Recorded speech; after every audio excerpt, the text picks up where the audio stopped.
მეექვსე შვიდეულის შაბათ დღეს ეკლესიამ აღნიშნავს ლაზარეს შაბათს. ეს არის მოვლენა, როდესაც მაცხოვარმა თავისი მეგობარი ლაზარე, რომელიც იყო ძმა მართასი და მარიამისა, აღადგინა მკვდრეთით, მაშინ როდესაც ის იყო 4 დღის გარდაცვლილი და ასეთი რამე ისტორია საერთოდ არ ახსოვს. როგორც ცნობილია, ლაზარემ ამის შემდეგ 30 წელი იცოცხლა და ის იყო ეპისკოპოსი კვიპროსისა. ისევე როგორც 4 დღის ლაზარე ხორციელად მკვდარი მაცხოვარმა მკვდრეთით აღადგინა, ასევე მათ შეუძლია ჩვენი მკვდარი სული აღადგინოს და გააცოცხლოს ღვთის წინაშე. სახარებაში ჩვენ ვკითხულობთ ასეთ სიტყვებს, რომ მოვა დრო და უკვე არის ის დრო, როდესაც მკვდრები მოისმენენ ღვთის სიტყვას და ისინი გაცოცხლდებიან. აქ საუბარია არა ხორციელა მკვდარზე, არამედ სულიერად მკვდარზე.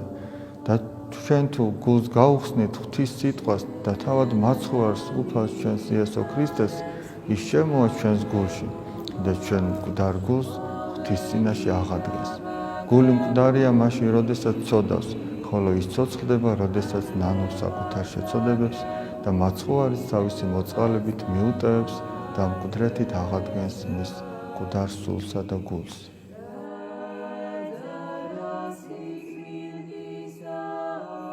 მეექვსე შვიდეული მთავრდება კვირა დღით, რომელსაც ჩვენ ძირითადად ბზობას უწოდებთ.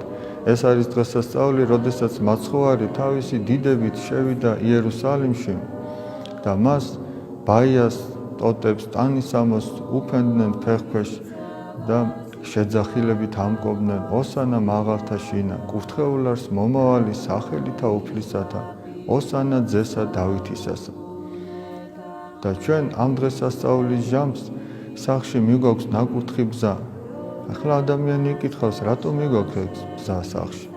იმიტომ რომ გავიხსენოთ, როდესაც მაცხოვარი იერუსალიმში შედის და აი ამ შეძახილებით საზეიმო განწყობით ხვდებიან მაცხოვარს, სწორედ ის ადამიანები, რომლებიც მანამდე ბაიას, ტოტებს უფენდნენ და ტანისამოს, რამდენიმე დღის შემდეგ გაჰყვიროდნენ ჯვარსაცვი ეგევ. და ჩვენ როდესაც სახლში ნაკურთხი ბზა მიგოქვს, ეს მიგოქვს არა იმისთვის, რომ მეორე წელს მოვიტანოთ, ძველი ბზა დავწვათ და ახალი წავიღოთ და ასე გრძელდებოდეს ეს რუტინულად და არაფრის მომცემად, არამედ სახლში, ხატების კუთხეში, როდესაც ჩვენ დავაბრძანებთ აი ამ ბზას, მისმა შეხედვამ უნდა გაგვახსენოს, რომ ჩვენ ვიდექით ტაძარში და უფალს ვადიდებდით ბზობის დღესასწაულზე და შემდეგ არ უნდა ვაცვათ ჯვარს მაცხოვარი ჩვენი ცოდვებით, ისევე როგორც ამას გაიძახოდნენ მისი ჯვარცმელები, ჯვარსაცვი ეგევ.